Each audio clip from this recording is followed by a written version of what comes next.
Blue Suit Wednesday. That's what we're going to call it. All right, guys. James Harden setting it off last night. He was on fire. The Nets were visiting the Suns. They were considered the underdogs with both Kevin Durant and Kyrie Irving out, and it looked to play out that way at the break. But then James Harden heated up, helping Brooklyn to pull off one of the most impressive comebacks of the season, winning 128-124. James Harden ended the game with 38 points, 11 assists, 7 rebounds, moving the Nets into sole position of the number 2 spot in the Eastern Conference. So, Max, did James Harden prove with his performance last night that he is the most important factor of the big three?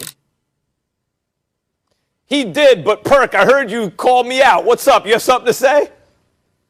No, go ahead. Do your thing. Do your thing right quick. I want to hear what you got to say, Max. Okay. Go ahead and handle your business. I want to hear this. The answer is yes. Harden is the key. And let me be very clear. I am in no way saying he is better than Kevin Durant. Kevin Durant is the best player on the team.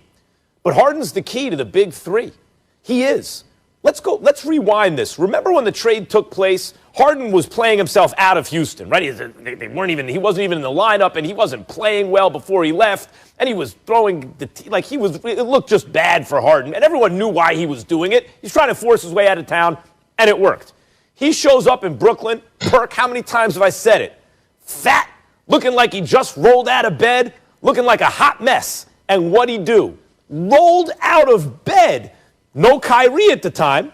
Kyrie wasn't playing at the time. It was Harden and KD, and started killing them. They started winning right away, as though they never missed the best. They've been playing together this whole time.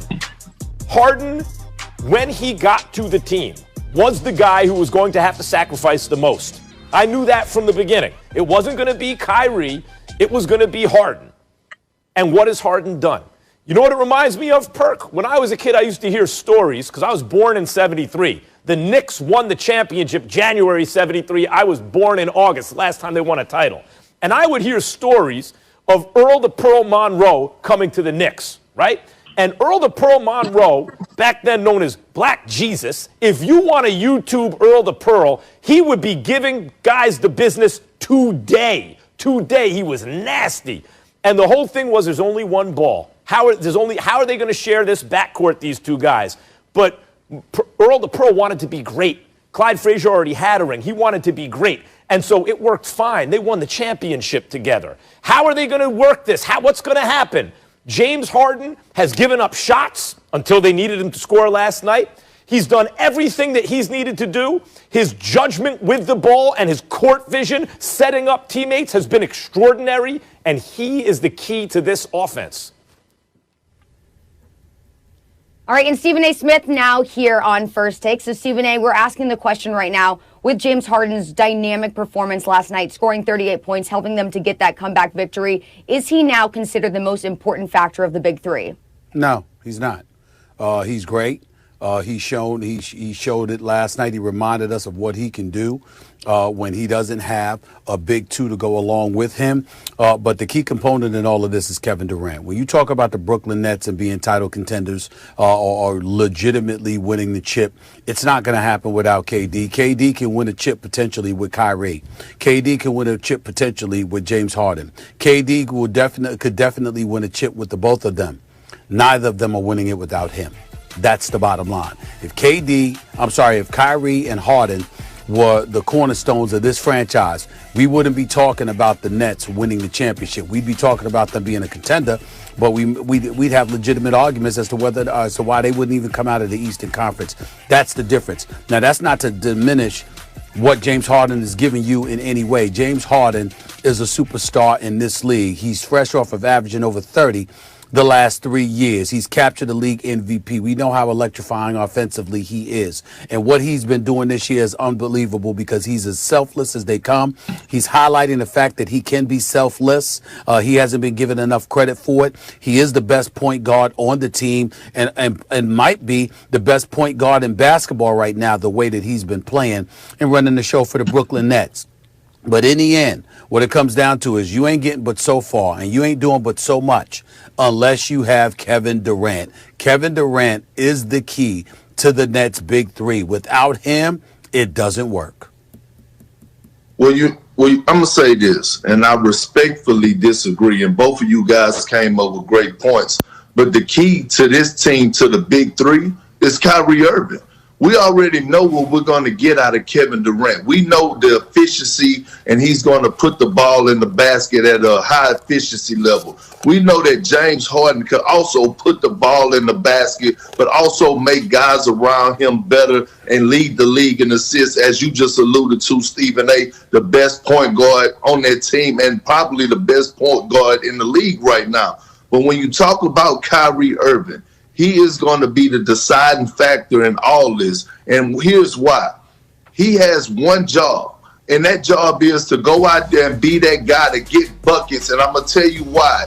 Because the defense is so horrendous and so terrible that they're going to have to beat a lot of teams and win a lot of series on the offensive end. And if Kyrie Irving don't have those monster nights and don't shoot at a high efficiency level, then the Brooklyn Nets are not going anywhere. They need Kyrie Irving to be the Kyrie Irving that we have been witnessing this season, arguably having the best season of his career, especially efficiency-wise. So when I look at the key to the big three, I strongly believe that it's Kyrie Irving that's going to be the deciding factor whether or not they win the championship.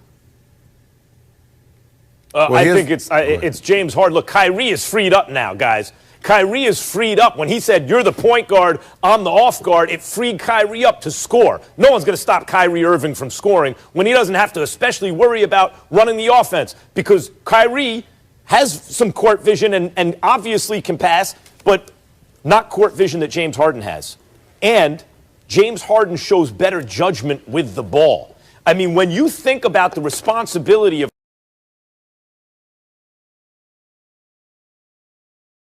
Harden this offense, and I really believe you take anyone off this team, they're not going to win a championship. But all three, they can, and they very well might, even this year, if they can get the defense together. Harden is the guy asked to change. He's the guy asked to give up shots. And last night, talk about judgment, he's the guy hunting mismatches and pick and rolling them to death in the second half. Of course, used to D'Antoni, Steve Nash D'Antoni on the bench, pick and rolling them to death in the second half, showing that judgment and court vision, never mind scoring ability. He was the guy who from day one made it work with KD, and then after a couple weeks figured it out with Kyrie. He's the glue guy. He's the guy who holds it all together. Well, like I said, not only am I making the argument that I make, but I'm gonna come at you, Big Perk, with this. I think that you're looking at it from a negative perspective, and I'm looking at it from a positive perspective. You're thinking about Kyrie. He could be great on a positive level, or he could be destructive because something might happen to him emotionally and he might not want to play or something along those lines. So it could go either way, which makes him a key. I'm saying what makes Kevin Durant the key is that nothing works without KD. You could be as positive as you want to be with Kyrie and James Harden, or negative. It don't matter. Without Kevin Durant, it does not work. But with Kevin Durant, everything could potentially work and everything could potentially be overcome. Think about this with James Harden for a second here, guys. When we talk about how explosive Kyrie can be, both of you acknowledge how explosive. Anybody with two eyes can see how explosive Kyrie can be. He's a superstar. He's box office. You walk through the turnstiles to see the kind of show that he could put on. But if something happened to Kyrie, you trying to tell me that James Harden can't pick up that slack? Oh, yes, he can. He can pick up that slack. He most certainly can. Nobody can pick up the slack that KD leaves behind. That's where I'm coming from with it. Well, he's the best player. KD's the best player. Yeah, I'm not arguing that. And I'm not arguing that James Harden is not the best facilitator. My thing is that if you're talking about the Brooklyn Nets winning the championship, we're looking at Kyrie Irving, and I'm not talking about what he's doing off the court or positive or negative. I'm talking about Kyrie Irving producing at a high level, because when Kyrie Irving was out, our whole conversation was that how he's going to fit when he comes back. Who's going to be the Batman? Who's going to be the Robin? Kyrie Irving came back, and not only has he been playing phenomenal basketball, but he has been taking over 4 quarters when the big three has been healthy. If last time I checked, when the big three has been on the court, and the game get close in the fourth quarter, majority of the time the ball has been in Kyrie Irving hands, and he has been delivering. That's all I'm saying. He is the key. And I'm saying to you, they won't win if that continues. Kyrie can average 40, but if he's taking double the amount of shots of James Harden, and he's the one with the ball with the ball in his hands and late in the games in fourth quarters at the expense of a Kevin Durant, that is not a winning formula. It has to go through KD to win the chip. To win you make sure you fix your attitude. I know you out there in LA, but you fix your attitude this morning. But you don't tell me what to do. What do you mean fix my attitude? You better watch your mouth. You better watch your mouth, Big Perk. I don't care. What do you think you scary? What are you talking about? I'm going to fix my attitude. My attitude actually is very, very fine. I'm in LA. I mean, I'm very good. If we want to be clear about it. You know, you the one freezing up in Texas. Absolutely. Stephen A., we like it. Guys, listen, as of last night, James Harden posted his 7th 30-point game and a 20-point any other player in the past 25 seasons, so we got to give him his props for it last night. Now, look, All-Star game coming up. James Harden probably going to be leading in those votes, but All-Star game, as we know, going to look a little bit different this year. It's going down in ATL during the first weekend in March, but Atlanta Mayor Keisha Lance Bottoms has made it clear people should not come to party due to COVID concerns. Now, this is already on top of the fact that players like LeBron, Kawhi, and Giannis have already spoken out about having the game in the midst of a pandemic. Also, just a really packed and busy season. So, Stephen A., should the All-Star game just be canceled this year? Believe it or not, I'm of that mindset right now. I do feel that way. I'm not happy about having to say that because I support the NBA and its players and everything that they try to do, but they're not on the same page with this. Clearly, the players don't want this game, and clearly the league feels compelled to do so for monetary reasons. So you can look at it from that perspective, understanding that the league collectively bargained to have this kind of power, that it's really not a choice of the NBA. Chris Paul and those guys, everybody's been pointing the finger at the Players Association as if they've agreed to this. No, they have no choice.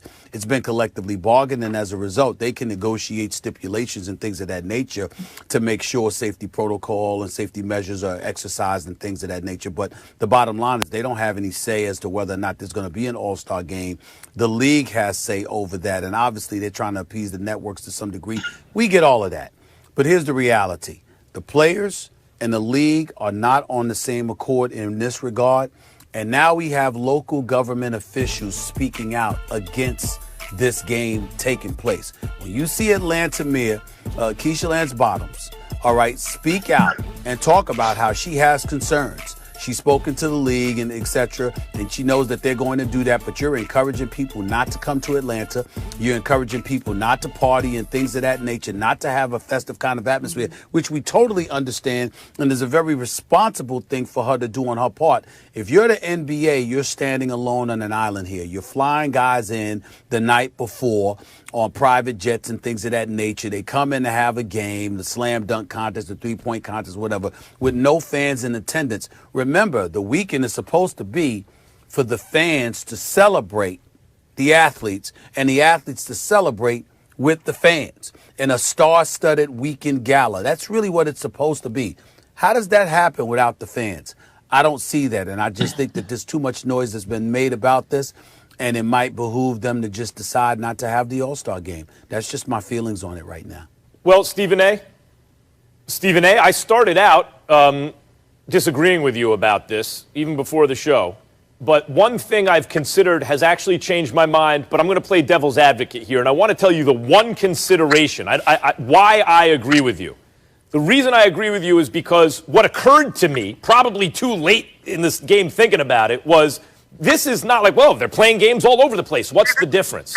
The difference is from 30 different cities, from 30 different teams, people are going to be there, and then they're all going to go back to those places. So it creates a situation where the game can be a vector for the disease in a different way for COVID, in a different way than a normal NBA game or even a playoff game could be in the absence of a bubble. And that may be the deciding factor for me, especially since the players don't seem to have any enthusiasm for it. But now I want to play devil's advocate because with the exception of that thought, The fact that they all come together and then they all go back. So if anyone has it with, and it spreads, it's spreading everywhere, and we're in the middle of a pandemic still. But here's the devil's advocate position, and I think it's persuasive with the exception of what I just said. The All-Star game, you can talk about festivities all you want. The Atlanta mayor didn't say don't have the game. She said don't travel to the game.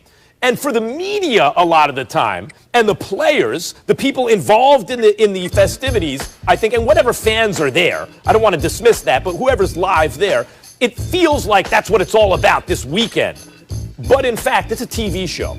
The vast majority of people participating in it from a consumer point of view, consuming it, are watching it on television. It's a TV show. And the NBA is dealing right now in a pandemic where interest in sports broadly has diminished because there have been bigger things going on in the world. Here is a chance for the league to showcase its greatest talents. And yes, if they're showing no enthusiasm for it, that's bad. But hopefully they would. Hopefully they would actually participate in the festivities, so to speak, on TV. Because as a TV show, I enjoy watching it. I like watching the slam dunk contest, three-point contest, the All-Star game, right? Like the game itself. It's not the greatest event of all time. It's not the NBA Finals, but it's a fun, a television show to watch in the absence of other stuff on, especially. And since the league needs it right now, and we're talking about, as you said, Stephen A., everyone's flying in on private jets and then flying back out again. To me, that is a really good case for playing this game and boosting the league.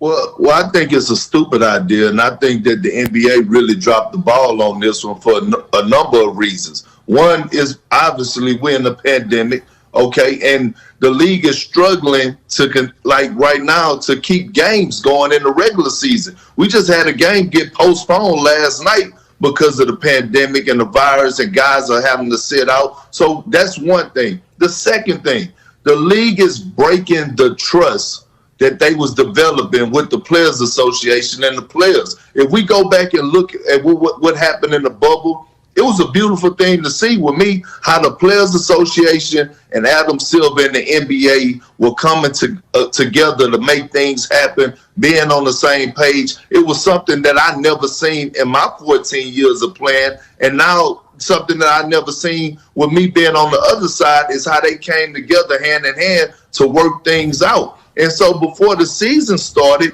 the NBA told the players that they was not going to have an All-Star weekend and that they were going to have this time to take off. And now you break that trust because you popped this on them at the spur of the moment and said, oh, yeah, we're having an All-Star weekend. It breaks the trust. So just when the NBA and the Players Association was taking 3 steps forward, I think now they're taking 2 steps backwards again because the trust has been broken.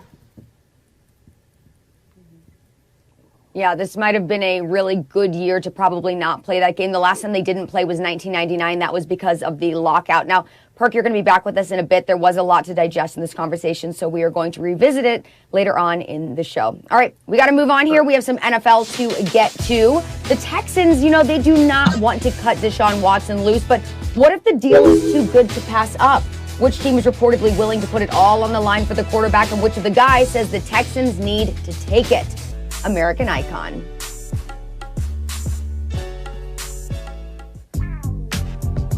And meanwhile, in the NFL, according to our Adam Schefter and Chris Mortensen, the Texans have no intention of trading Deshaun Watson. But what if the offer is just too good to pass up?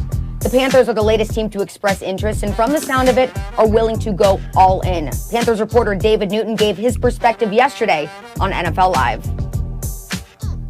Panthers will do whatever it takes to get Deshaun Watson, and that includes giving up 3 first-round draft picks and Christian McCaffrey.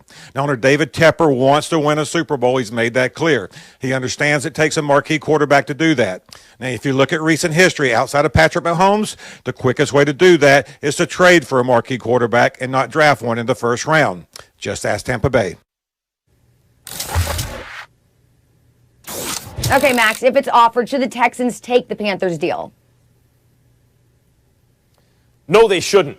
And let me first say that David Tepper, the owner of the Panthers, is right on the money here. Like, I take my hat off to him. They were good when he bought them, right? When he took over, they had a good coach and a good quarterback in Ron Rivera and Cam Newton. He said, yeah, we're good. I want to be great. I want to see if we can't do better. And he sees Deshaun Watson. He's like, I don't care. We need to do everything we can to get Deshaun. My hat's off to him. It's the right idea. But I don't think the deal is going to be the best deal they're offered, Stephen A. 3 firsts and Christian McCaffrey. McCaffrey is an amazing player. And he's more than just a running back, but that is the position he plays. And you have to be careful when you overpay for running backs, both in terms of draft capital and contracts you give him. He's coming off a big injury, and he has a big contract. So that's one of the things you're getting back. And then you're getting 3 firsts. Well, is that the best offer they're going to get? Stephen A., you know what Miami can offer them? Miami's picking 3rd and 18th in the first round this year, and they have Tua Tagovailoa, who, were he coming out of the draft this year, would probably be the second quarterback taken. I think, and then they have a draft, first rounder next year. The Jets, Stephen A., have 2 firsts this year and 2 firsts next year and 2/3 this year. The Jets and the Dolphins are going to be in a position to offer the Texans a better deal than the one currently on the table, apparently, from the Panthers. So I don't think the Texans should take this one. I'm not going to say no definitively. I get where you're coming from, and for the most part, I agree with you if that were the case. But we don't know what the Jets are willing to offer, what the Miami Dolphins are willing to offer. We hear a lot of noise, but we don't know. And if I'm the Houston Texans, I have to listen. And here's why I have to listen, Max. Because not only does those 3 first-round picks includes the number 8 overall pick coming up in this draft, but it also includes Christian McCaffrey. And we have to remember what a stud this brother is. He is something special. Make no mistake about it. And when you have a guy like him that's an all-world back, he's not a one-dimensional player. He can run. He can catch passes out of the backfield. You know what I'm saying? You could put him in a slot. He could make things happen. This brother is that gifted. Christian McCaffrey is an NFL star. Let's not forget that. And when I look at it from that perspective, and I'm talking about getting 3 picks along with him, certainly if you're the New York Jets and you offer something when you've got the number 2 overall pick, that changes things. Certainly if you're the Miami Dolphins, all right, with the year that they've had, they're on a come up. You've got a high picks to offer as well. Not to mention Tua Tagovailoa, if you wanted to throw him in there, yeah, I got to think about that, and that's probably better. But barring that, I don't know if I can get much better than what the Carolina Panthers may be in a position to offer me. I think the hiccup is that, remember, Deshaun Watson's got a no-trade clause. Strained. And he has to sign off on these things, just like Houston does. And I don't know if he'd sign off on Carolina, but if he were to be willing to do that, I would certainly consider that if I'm the Houston Texans, because Christian McCaffrey is a part of that deal.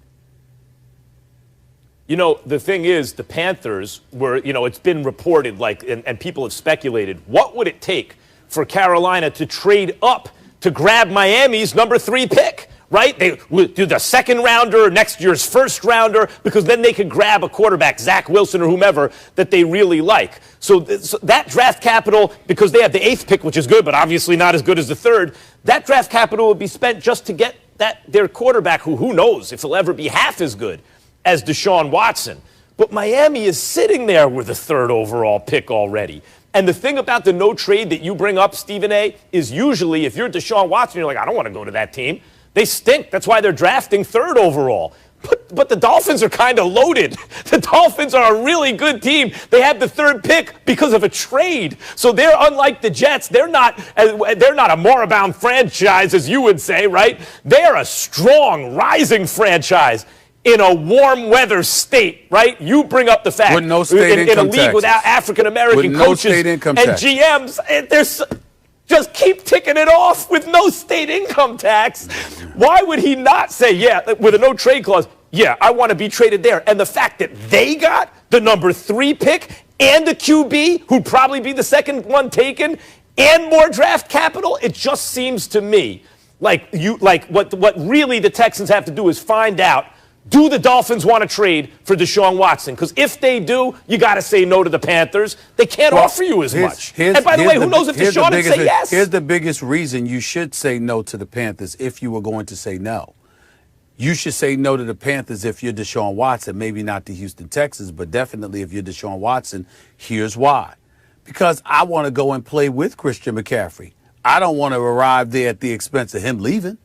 That's really the biggest problem. You want Christian McCaffrey there with you, and that's not going to work. So, again, I'm not disagreeing. I think that the Jets and the Miami Dolphins are in a much better position to offer a better deal than the Carolina Panthers. I'm just saying we're not hearing that definitively that they're going to make those offers, particularly if you're the Miami Dolphins. And if that's not what the situation is, then I got to leave my options open if I'm the Texans. And 3 first-round picks plus Christian McCaffrey is not a bad deal. Mm-hmm. Yeah, and if you're looking at it from the Texans' perspective, Christian McCaffrey is one of only 3 players to record 1,000 rushing yards, 1,000 receiving yards in the same season. Also a really likable guy, maybe someone that Houston can get behind now that they lost Watt. Also maybe Watson. And also, guys, Olivia Culpo is his girlfriend, all right? To me, that's a win. You get her in the stands during games. All right, we're going to leave it there. We got a lot more to get to right here on First Take. Will Pennsylvania stay 30 Eastern? Then Jimmy Butler and the Heat playing Steph and the Warriors. Our coverage starting with Stephen A's pregame Sports Center at 7. All right, we've been talking about it for a while now. Carson Wentz's future is still up in the air, and while several potential landing spots have already been named, we can't rule out the possibility that he stays in Philly. Keep in mind, Wentz is owed a $10 million roster bonus next month, with the Eagles will likely still need to pay in order to get maximum compensation for their now backup quarterback. Here's former Eagles quarterback Ron Jaworski on KJZ yesterday. If you ask me just on a pure talent perspective, I think it's Carson Wentz, but that is not how this has played out. It has not been about pure talent. For 4 years, Carson was having a great career. Year 5 was just the opposite. He had a bad year last year. You can't sugarcoat the season he had. But I believe that he has tremendous God-given talent that I think he still has a bright future. And then when you throw Jalen Hurts into the picture, Jalen Hurts played well in 4 games. But I just don't think the sampling is big enough to say, yeah, Jalen Hurts should be the quarterback. I think at this point, hey, you know what? Go to camp. Let 2 guys battle it out. Isn't that what competitive sports is all about, professional sports is all about? And you know we don't sugarcoat anything here on First Take. So, Max, what do you say? Is it smarter for the Eagles to keep or to trade Wentz? Is this a trick question? Get rid of him if any sucker will take him. Look, you think it's an accident or a coincidence that the 2 teams we keep hearing about are Chicago and Indy, right? Why? Why is that? Because DeFilippo's in Chicago, his old quarterback's coach. He got promoted. He's the passing game coordinator. And Reich in Indy, who's also was on that Doug Peterson coaching staff. Those are the only 2 teams that seem to be interested in Wentz right now because both guys believe, DeFilippo and Reich, that they can get in there and get what's good out of it. But both guys, reportedly, have been talking about we have to tear it all down and build the mechanics ground up. I warned everybody about this, and I disagree with Jaws. Look, he's forgotten more football than I'll ever know. I get it. But I really disagree with Jaws about Carson Wentz for 4 years had a great career. No, he didn't. 1 year. He was great. He was great 1 year. MVP conversation 1 year. The next year, he wasn't as good. He was still good, wasn't as good. And so on. And obviously, Stephen A. well documented, not this past season, but the previous season, second half of the season, when everyone's like, oh my God, Wentz is so great. What did I keep coming on this show and saying? He's not great. In fact, he's regressing. It was all the signs were there. I kept pointing it out. This year didn't happen in a vacuum. All of a sudden, boom, he was no good. It started, you could see it halfway through last year, decline.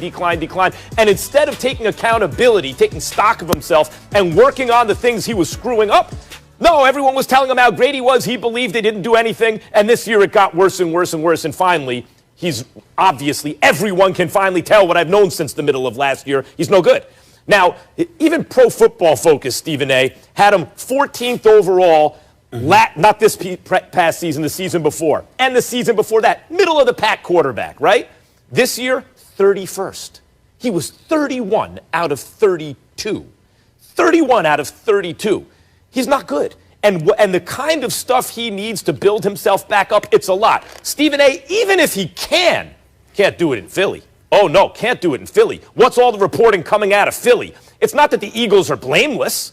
It's that Carson Wentz also deserves a big part of the blame. There's hero worship, reportedly, in the Philly Inquirer around Carson Wentz. He had a direct line to the owner, it has been reported, right? He has too much power in the organization. He split the locker room.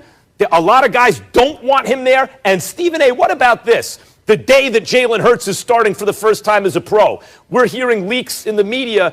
Carson Wentz has no interest in being a backup. If so, he wants a trade. Who has interest in being a backup? What do you mean? Of course he doesn't have interest. Of course he wants to start. But you leak that day of your backup getting the start? He undermines the team on top of it? Of course you want him out of there.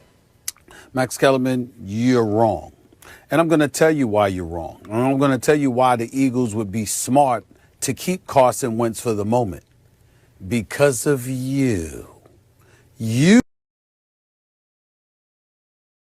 Max Kellerman, are the reason that they should keep him for now. Because nobody has served to devalue Carson Wentz more than you. If anybody out there is listening to you, they wouldn't want Carson Wentz for a bag of chips. You understand what I'm saying? So giving them away now doesn't work to their benefit. They'll get nothing in return, okay? You got to let that die down. You got to wait till Max Kellerman goes on vacation, him and all of his analytics crew and everybody else in between. You got to make sure they disappear for a little bit while. Let them wait till they go on vacation. Wait till they're getting off the air. Wait till they stop talking about Carson Wentz. Let them fade into the twilight just a little bit and then find the sucker to take them. That's what you got to do here. That's number one. Number two, Max Kellerman, in all seriousness. Let's take something else into consideration here. We can't just look at Carson Wentz. Do you understand that between the 50 that Carson Wentz suffered from, the 13 that Jalen Hurts suffered from, the 2 that Sudfeld suffered from, the Philadelphia Eagles offensive line gave up 65 sacks last season. Do you realize that?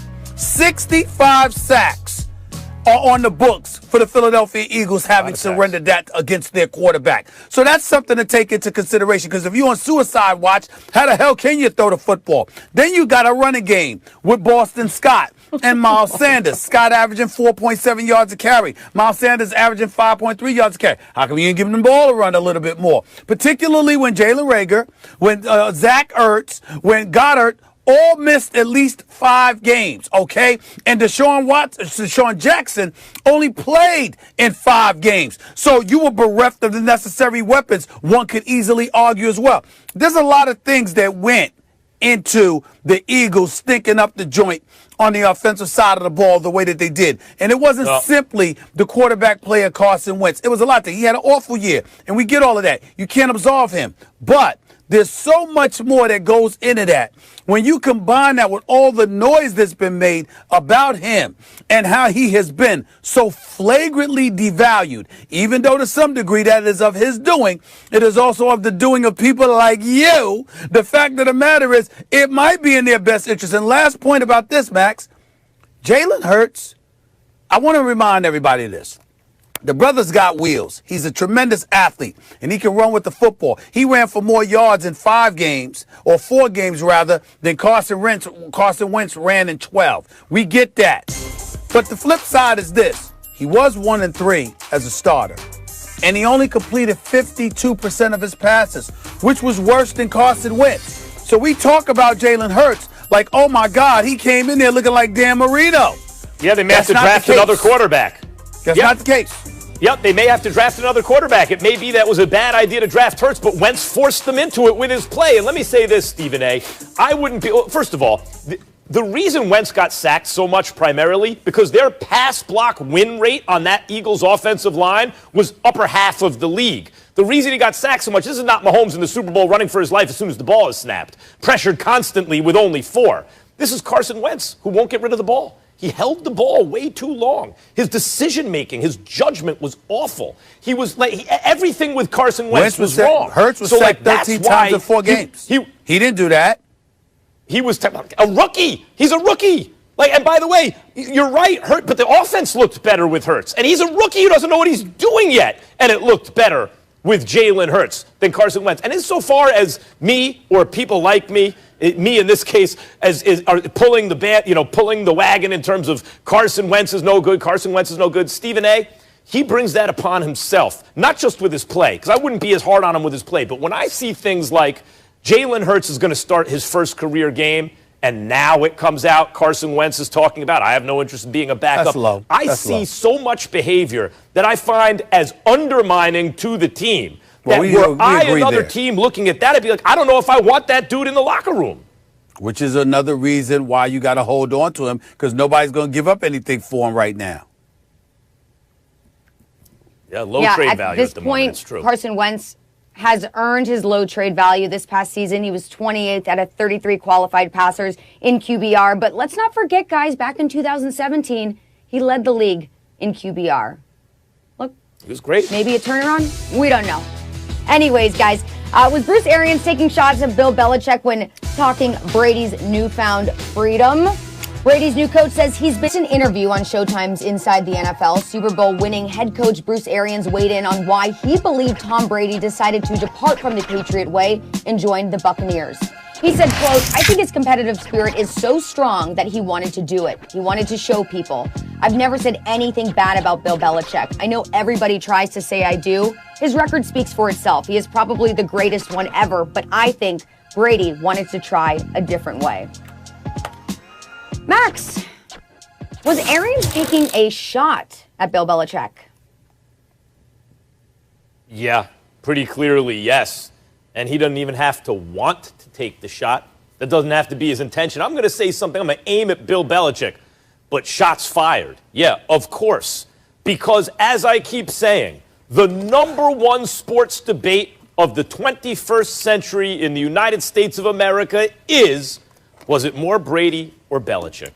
I mean, you could say LeBron and MJ, starting, but that really got serious around 2016 when LeBron beat the 73-win Warriors. Then really, that's relatively recent.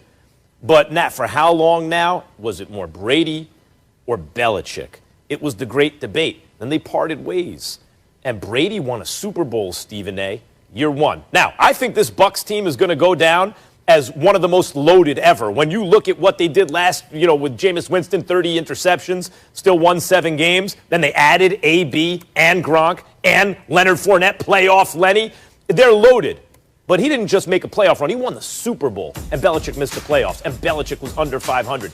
So when Brady's new coach says, hey, Belichick's probably the greatest of all time, but I think Brady wanted to try another way. In other words, Brady can win Super Bowls without Belichick.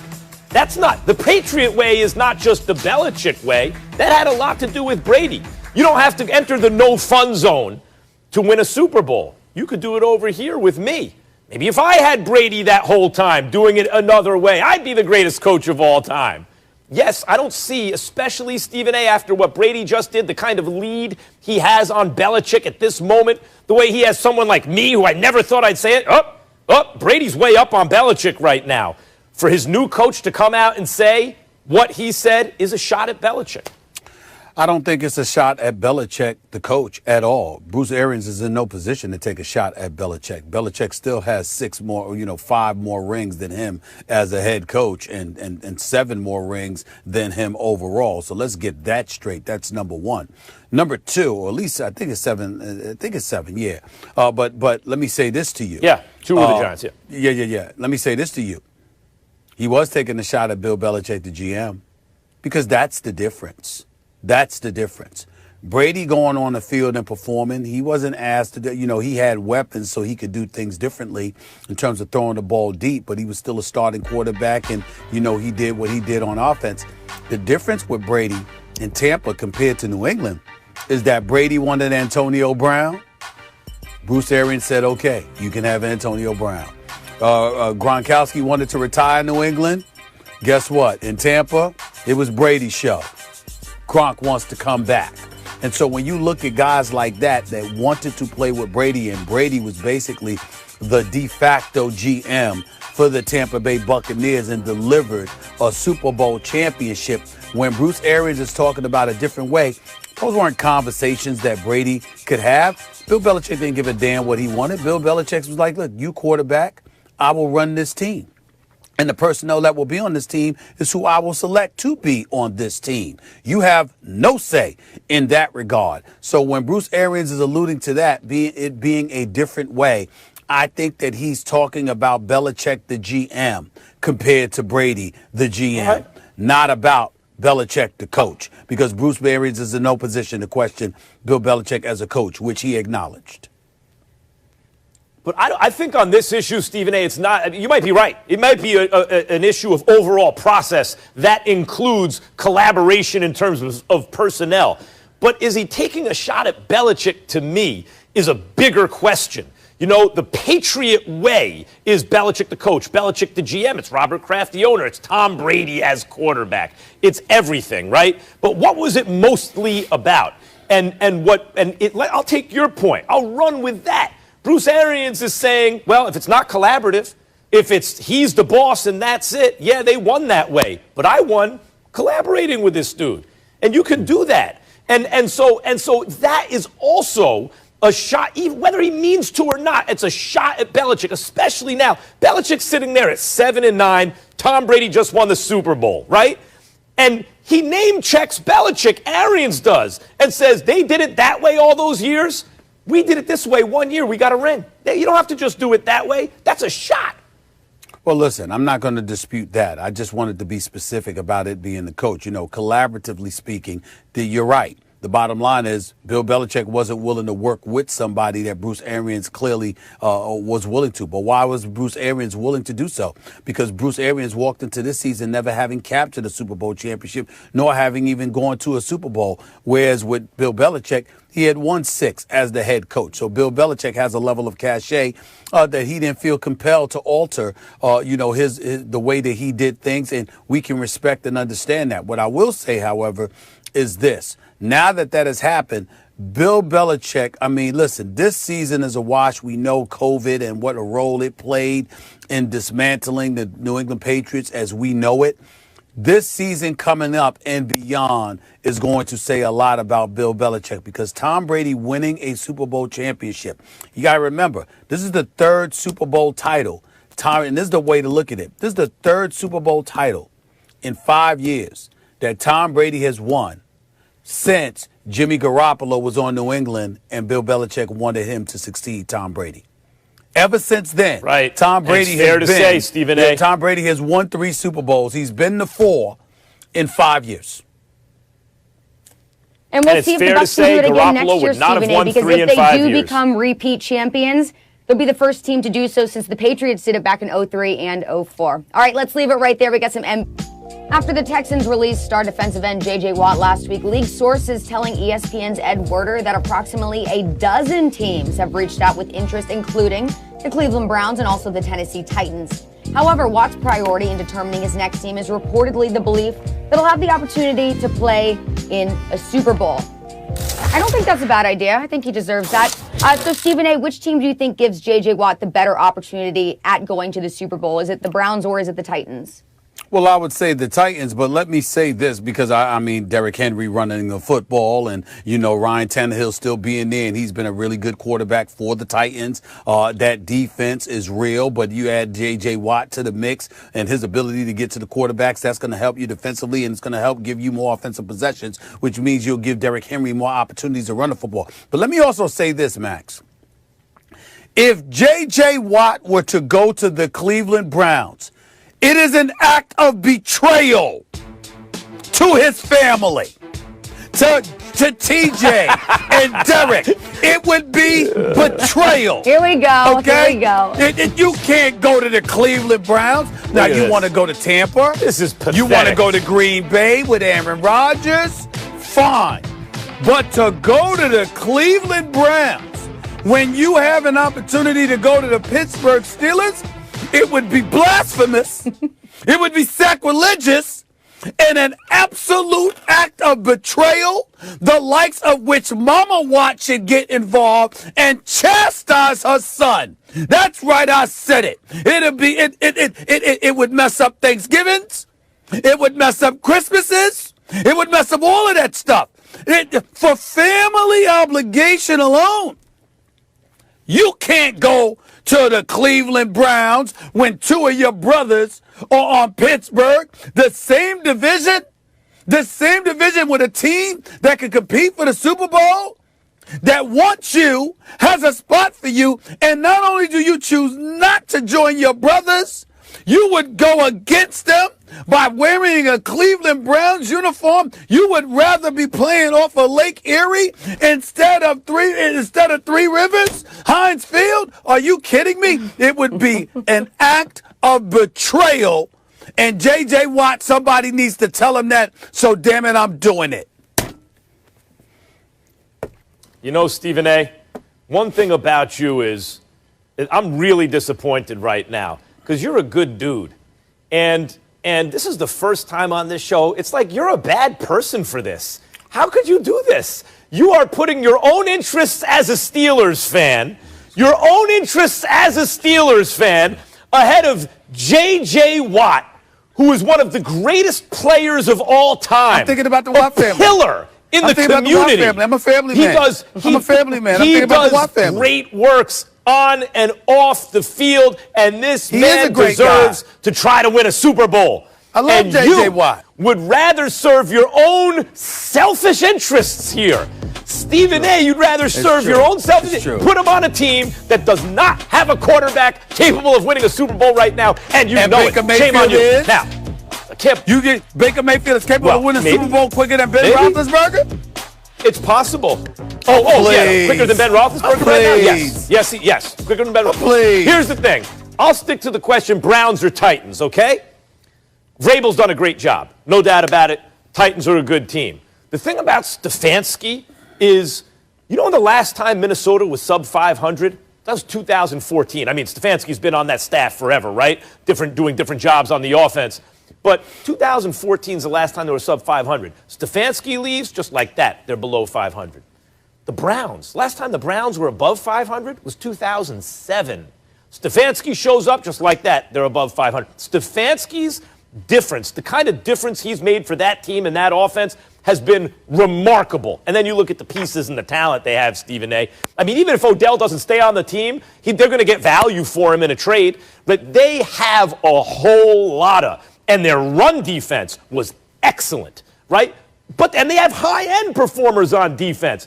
They could use another defensive piece. And even though J.J. Watt's not J.J. Watt anymore, he's like J. Watt. You got to take at least one J off compared to the way he was in his prime. But J. Watt is still better than a lot of guys. That dude still has value, and he would be a real addition to that Browns defense. I'm a family man. I'm just looking out for the Watt family. I'm trying to keep the peace and keep it together.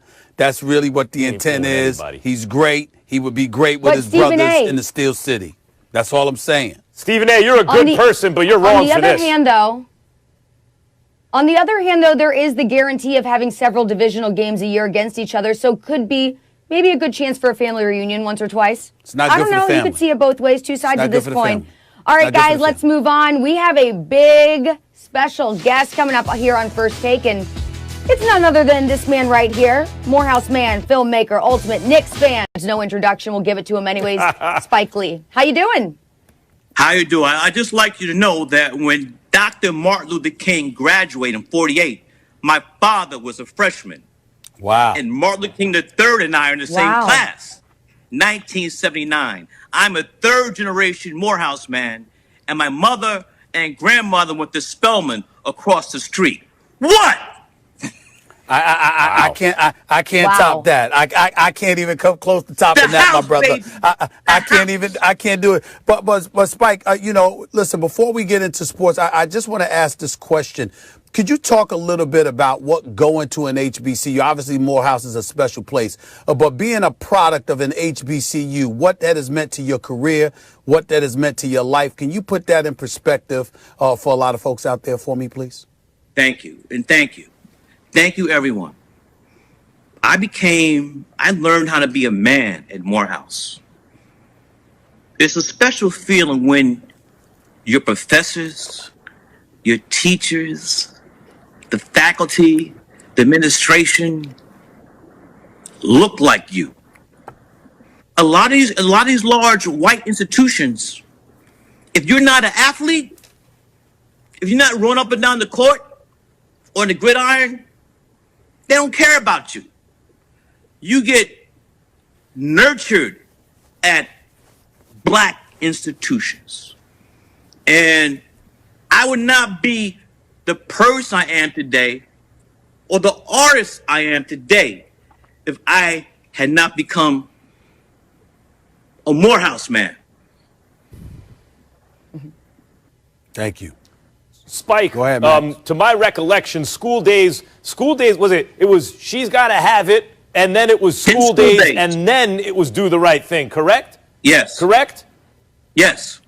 Right, okay. So that was a look, school days was a look at life at an HBCU, right? Like Big Brother Almighty, I still remember that. And I haven't seen it since, 1988, I think I was 9th or 10th grade, right? School Spike, days. what did it mean to you to make that film? Okay. School days was my 4 years at Morehouse, jam-packed in a homecoming weekend. But I have to say, I took my major across the street at Clark College, now Clark AU. Morehouse didn't have a massification major. So my major was across the street, and I get killed all the time when I don't mention that my major is across the street at Clark College. But my 4 years jam-packed in a homecoming weekend. And another thing I like to say, even today, people stopped me total strange on the street and said, I went to a black school because I saw School Days. That's right. And that dude came out in 1988, and people still tell me that. That's big. And I tell you something that I think people miss as well. I mean, they don't realize like a lot of times when folks watch shows like Law and Order, they see a Samuel L. Jackson. They've in a particular episode, a Giancarlo Esposito, a Tisha Campbell, and others. I mean, excuse me, they were in your movies before there was Law and Order. They were in your movies. You were highlighting the great. I mean, you were basically profiling and really showcasing future stars in the world of Hollywood and entertainment. Could you speak to that? I mean, because there's a lot of talent that you put in your films, and obviously a lot of them come from HBCUs as well. Can you talk about that for a second? Well, Do the Right Thing, that was Mark Lawrence's first film. That's right. Rosie Perez's first film. Yeah. The late, great Ruby Davis, Ozzie Davis, all of them. Ozzie Davis, Ruby D. Ruby D. Mekhi Phifer, Clock was his first film. Jungle Fever, that was Halle Berry's first film. Yeah. Queen Latifah's first film. And also John David. David Washington, the star of my film. Black Klansman, he's a Morehouse brother. Oh, excuse me. Let me interrupt for a second here. John David Washington, the son of Denzel Washington. Malcolm and Marie on Netflix. Spectacular. He might win an Oscar for that. He might win an Oscar. I'm telling you right now. Off the old block, for sure. He better get. Let me tell you something. He ain't just Denzel Washington. So he's John David Washington. The brother is a sensational he's his own talent. man. He's his own man. He's his own man. He's a sensational talent. He better get nominated. At least get nominated for an Oscar. He might win one. Him and Zendaya, Max, and Malcolm and Marie. Spectacular performance. I'm sorry to digress. I'll check it out. Spike. Spectacular. Spectacular. We are a sports fan and we are a sports show, even though we're talking HBCUs. So I want to ask you, when you see like McCord Maker choose an HBCU or Deion Sanders coach at an HBCU, what do you think that does? What are you thinking? What kind of effect do you think that has? I think the more profile black schools get, college universities, it's a great thing. And my brother went to Howard, he's like, is one of the top prospects. And so they could be a trickle-down effect. I'd like to say something. When Tiger was hitting, I thought that there would be a revolution of black golfers. It never happened. So I don't want to go too far out in the limb. Okay. And listen, because we're running out of time, I'd be remiss in neglecting to bring this up. Max was laughing at me yesterday morning, but it's not a laughing matter. The Knicks are coming, Spike Lee. I like what I'm seeing. Julius Randle dropped 44. Julius Randle's gonna be an all-star. Tom Thibodeau won 3 straight. I like what I'm seeing from the Knicks. They on the come up, Spike Lee. They on the come up. Orange and blue skies, baby. Talk to me about this. My Knicks are coming. Your Knicks are coming. This is why the Knicks are no good. It's your 2 fault. Spike and Stephen A, it's your fault. It's your fault right now. This is why. They're a game under 500. You're celebrating like they won the finals, Spike. This is an outrage. Max. My grandmother told me, who lived to be 100 years old, you have to crawl before you can walk. That's right. Look at our record last year at this time, and look our record now. That's right. That's right. Also, Your grandma lived to be 100? Spike, one last thing. Grandma lived to be 100? She put me through Morehouse NYU. I'm 47. I'm 47. I haven't seen the Knicks win in my lifetime. I might live to be 100 and never see the Knicks win a championship. What are you talking about? If anything, life is too short. Marina, May 8th, 1970 for the Willis Reed game. What? But last time, I know you got to go. I have to give a birthday shout out to the GOAT, born in Cumberland Hospital, Fort Greene, New York, right here, Michael Jordan. Happy birthday, Michael. Brooklyn, happy birthday, MJ. Happy birthday. I was gonna give him an MJ. I was gonna give him a birthday salute, the one and only MJ, no question about it. The greatest of all time. But here's the deal, Max. You can sit up there, you can say all of this. You can say all of this. Let me tell you. Where was he born? Of course, Brooklyn. But here's the deal. Brooklyn. I understand. But here's the deal. Y'all, are y'all ready for this? Max Kellerman with Worldwide West, William Wesley, with Leon Rose and those boys. The culture change. If they were there earlier, they might have got KD and Kyrie. Okay? I'm telling you, they're on the come up. There's a culture change that's taking place at the Garden, Max Kellerman. Where did KD and Kyrie play? Sports. Look at you two. KD, Kyrie, and Harden. They just moved to Brooklyn. They got all 3 of them. If Scott Norton would have missed a field goal, I don't want to talk about Patrick. You cannot use if in sports. The house. You know what? Let me pull a Stephen A. Spike Lee, let me pull a Stephen A. I'm especially disgusted with you, Brooklyn. When people think Spike Lee, they think Brooklyn. You got a basketball team in Brooklyn. You can probably see it from where you are right now. They got 3 of the greatest players you ever want to see on the same team, and you're talking about the Knicks? And I love them. Mr. And I root for them against everybody but the Knicks. Max. Against everybody but the Knicks. Please don't cut me. Let me answer this question before you cut me off. I was at the Garden, May 8th, 1970, the Willis Reed game. My guys, Willis, Bill Bradley, DeBusschere, Dick Barnett, Earl Monroe, Bill Hoskin, Coach Red Auerbach, orange and blue. I don't care. I'm loyal. Unlike some people, Max. Yeah, I didn't live through that. I wasn't born yet. You better recognize. I lived through Charles Oakley getting escorted out of Madison Square Garden is what I lived through. And whose fault was that? You better recognize. Let me tell y'all something real quick. If the Knicks make the playoffs, Max, the only way Brooklyn is a bigger story is if they make it to the finals and win it. If the Brooklyn Nets don't go to the finals, the Knicks are actually a better story making it to the first round of the playoffs than Brooklyn would be getting to the conference finals. It's New York, baby. It's New York, baby. You better understand that. All right? I'm just telling you. Blue skies, baby. Loyalty. Hey, that's what I'm saying. We got a lot of loyalty on this crew today. I like it. Recognize. It's New York, baby. All right.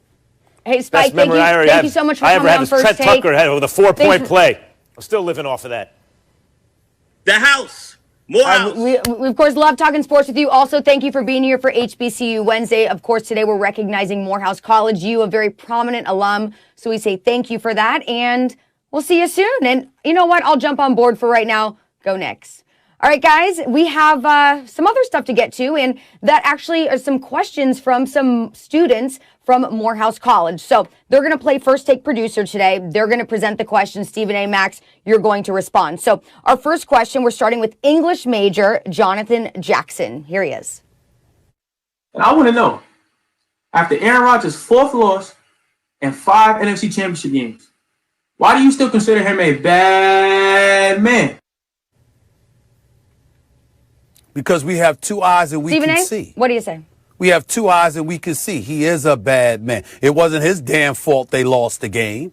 What kind of a question is that? You're an English major. You're going to a prestigious institution like Morehouse, and you send in a ridiculous question like that? Jonathan Jackson, what the hell's the matter with you? Aaron Rodgers is a bad man. Don't you ever forget that. Well, he's a bad man, but Jonathan Jackson, senior English major, is not wrong. You're right, Stephen A. He ain't the reason they lost, but he ain't the reason they won either, and they had chances to win. If Rodgers was a little better and there was opportunity, there was daylight to the end zone, he didn't see it, he didn't run, they'd have been on the 1-yard line. Coach should have gone for it then. He had another He had chances. He had chances. He had another down to go, but he didn't do it. Tom Brady won the Super Bowl. Coach LaFleur decided to go in a different direction. It's not his fault. He won the MVP that day. MVP all year, not that day. All right, next question coming from communications major Parker Owens. Stephen A., my question for you is, if you had one game, who would you choose in their prime? Steph Curry or Chris Paul? I love me some CP3, but I'm going with Steph Curry all day, every day, because he is the greatest shooter in the history of man. It's just that simple. By the way, kid, proud of you. Keep working hard. Keep going for your education. But next time you know you're going to be on camera, I need a haircut. I need a haircut, bro. Trim it down. Trim the sides. You don't like it natural, huh, Stephen A.? All right, now, not that damn natural. You need to trim that bad boy. No, all right, just trim it. Now, go ahead. Listen, you're not fooling anyone with your jealousy. You see someone with a lot of hair, you get up in your feelings right away. We know what it is, get a lot Stephen of hair, A. Max. Here's the growth is not the problem. It's the hairline. I keep telling you, I got hair. It's the hairline I struggle with. True. I need a hairline. That's true. The line is. I got but you know what? It beat back a retreat, but it's holding steady about there. It hasn't really retreated in the last couple of years. Yeah. Just the line. Yeah. You know what I'm saying? But I got hair. I just need the line. Look, I'll answer the question, too, and just say the answer is Steph Curry, and let me just make it real simple. They can both shoot the lights out.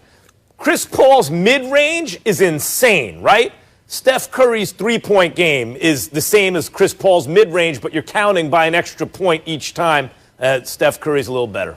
Chris Paul's he's a good shooter. He ain't Steph Curry when it comes shooting that basketball. No man is. No human is. Maybe except Seth Curry and Klay Thompson.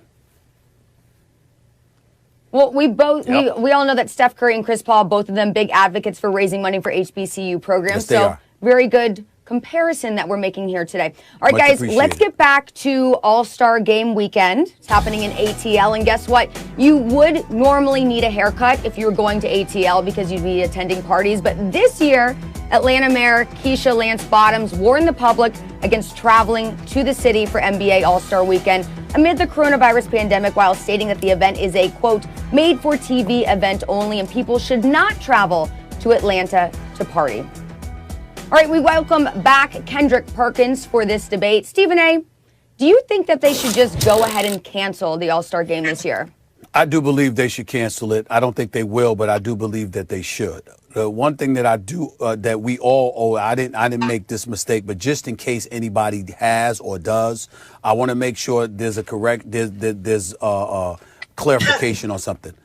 When the NBA canceled the All-Star Game in Indianapolis, they never canceled the All-Star Game. They said we wouldn't be doing it in Indy, but we'll alert you to the details at a later date.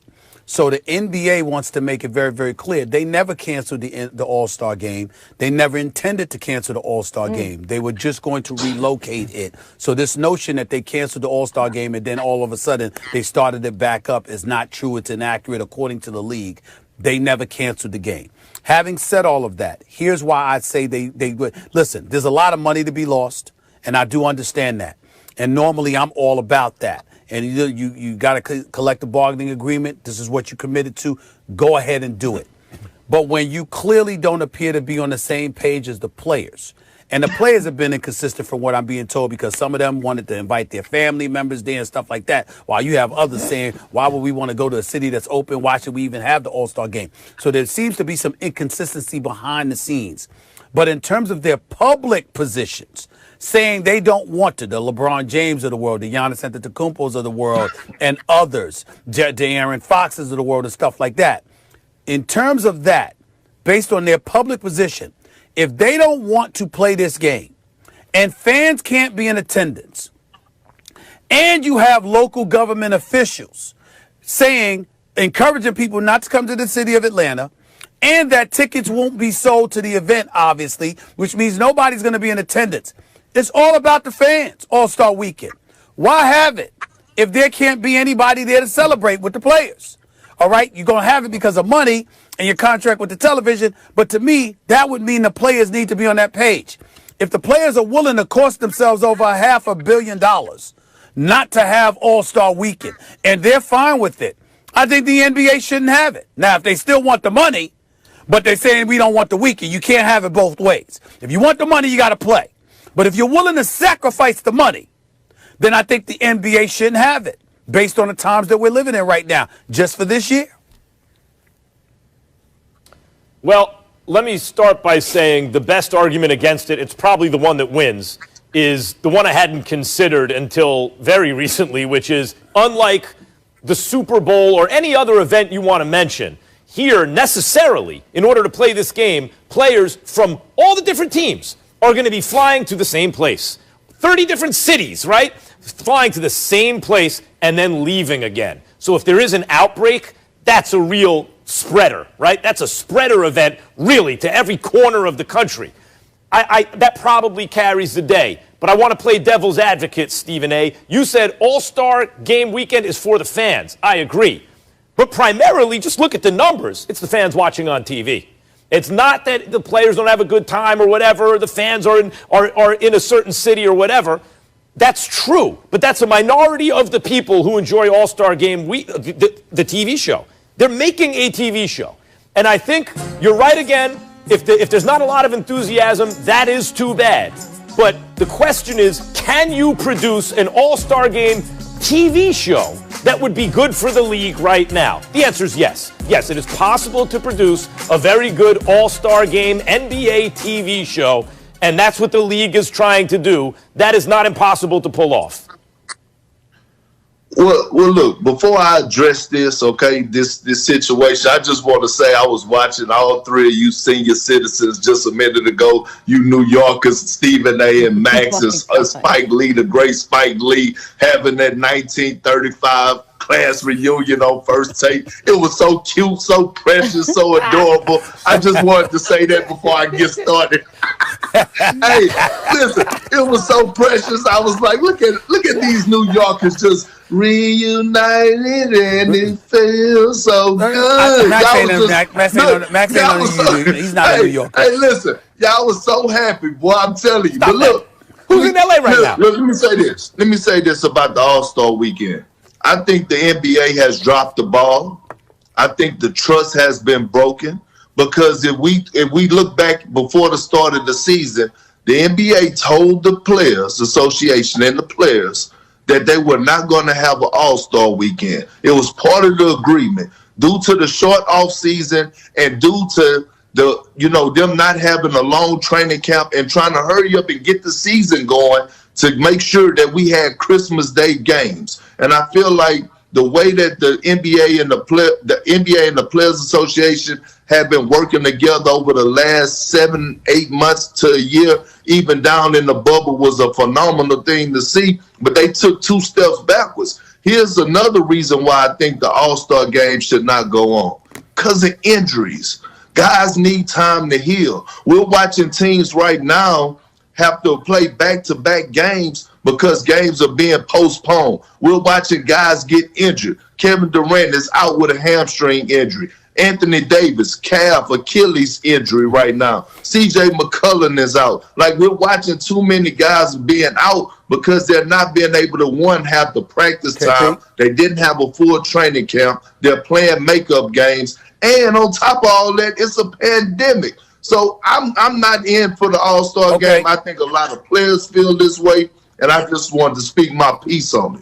Kendrick Perkins, Big Perk, I wouldn't interrupt you, but Spike Lee said he wanted to get back up in here. He was listening. He said, I ain't going nowhere. Let me get in on this conversation. So I'm bringing Spike Lee back in right now. Spike Lee, do you believe, as somebody who's attended his share of All-Star games and All-Star weekends over the year, do you believe there should be an NBA All-Star weekend, particularly in Atlanta, Georgia, this season? No, this Rona ain't no joke. In Atlanta, I got a lot of people in Atlanta, and they going buck wild in Atlanta now like there's no pandemic. Yeah. And we know about Magic City, so I want to go there. Let's keep 100. Yeah. And look, I support Adam Silver's my guy, but I think we need to just sit this one out. In my opinion. But, okay. Yeah, the pandemic that's the winning argument. The winning argument is we're in the middle of a pandemic, and talk about a super spreader event. If there's anyone with COVID there and if you contact trace, once they all go back to their home cities, you got to trace all through the country at that point. Okay, but let me throw this out. The whole league is shut down. I'm going to throw this out to everybody. But let me throw it to Spike first. What the NBA basically is saying is, you got guys. They're going to be chartered in on jets. It's going to be the night before. It's going to be simply a one-day event. They're not going to have access to a whole bunch of folks on the outside. And as a result, in that regard, they're going to be safe. That's their mentality. What do you all say to that? Spike, I'll start with you. They fly chartered anyway. In the regular season, they're still canceling games. Just because you fly chartered doesn't mean that you can't get hit by that 19, that Rona. Go ahead, KP. I'm going to say this. It goes back to my point of, rest for the body, making sure guys staying healthy, and decompressing. Stephen A., I can't think of his name right now, and I'm sorry, but I read a story where assistant coach from the Indiana Pacers he walked away from the game, but I think it was the Pacers because of his mental health. And don't quote me, but an assistant coach in the NBA walked away because he said that it was getting to him. We're not really, I think, emphasizing what these players are going through on a day-to-day basis just to play games. Being stuck in hotel rooms. That is mentally exhausting. And we're not giving them credit for them having to take tests and do all the COVID protocols on a day-to-day basis just for them to, one, go to work, but for two, to entertain the world and play the game of basketball. So they already sacrificing a lot. And again, you asking them for them that they would have time off to sacrifice even more. Go ahead, Max. Go ahead, Max. Stephen A. I would say to your aunt, I would say that. Go ahead, Spike. Go ahead, Spike. I'm sorry, we didn't hear you.